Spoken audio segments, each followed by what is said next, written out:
Hello, today we're going to talk about HTTP modules and how we can use them to help us to extend ASP.NET. You may not realize it, but you use HTTP modules all the time whenever you're writing ASP.NET code. You'll see here I have open the machine.config for this particular machine. And in there's a section for HTTP modules. If I close this and go look at the web config for the machine, you'll see that I have the HTTP modules section, and there are several modules enabled by default. And these are ones that you're probably familiar with.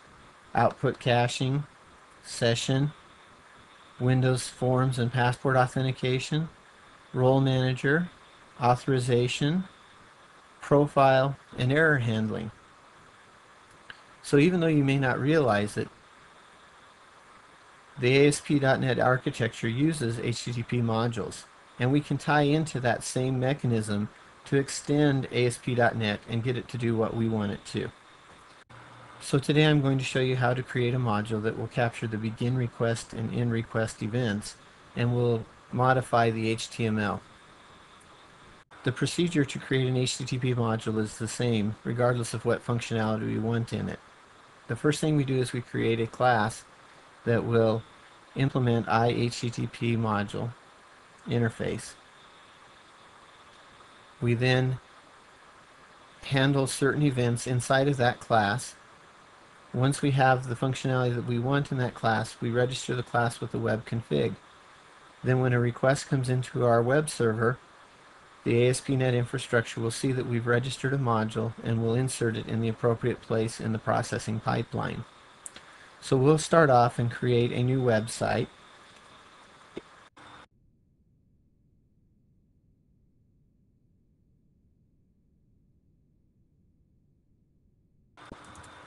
And we'll call our website HTTP Module Demo VB. And we'll use the Visual Basic language to create this. So now that Visual Studio has created the project in a web form for me, I'm going to go in and add a few controls to it. The first thing I'm going to add is a label, and I'm going to name it Time.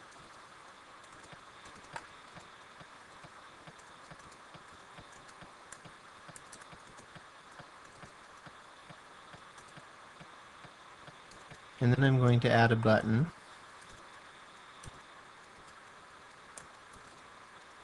and name it Button Submit.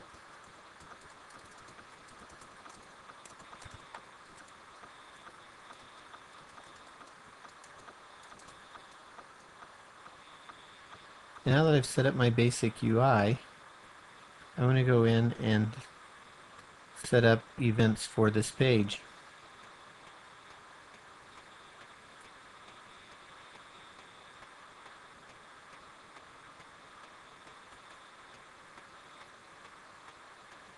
So in the page load event, I want to make sure that every time the page reloads, I set the value of the time label to the current time.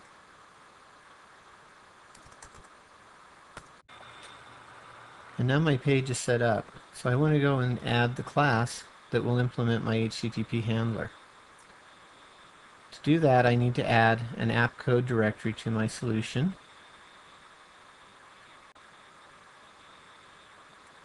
And inside of the app code folder, I'm going to add a class.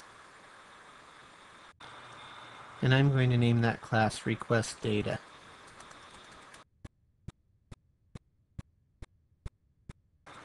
I'll need to add an import statement, and import system.web, and then in my class I need to say that it implements the iHTTP module interface.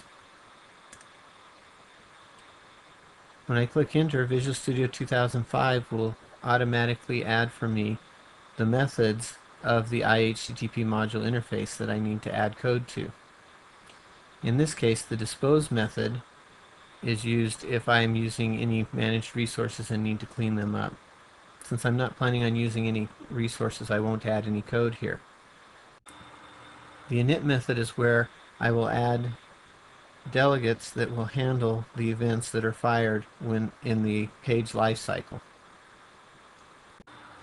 So for my example, I want to capture the begin request and end request events. These events are fired at the beginning of a request and at the end of the request, and they are guaranteed to be fired for every request. There are some other events that I could capture when a request is made, including the authenticate request, the authorize request, resolve request cache, acquire request state, and pre-request handler execute. When a response is returned, there's the post request handler execute, release request state, update request cache, and end request events.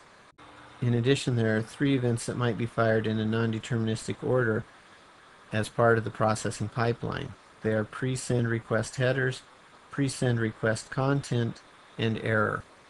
You can check out the online documentation to find out what each of these events does. So I'm going to add handlers for the begin request and end request methods.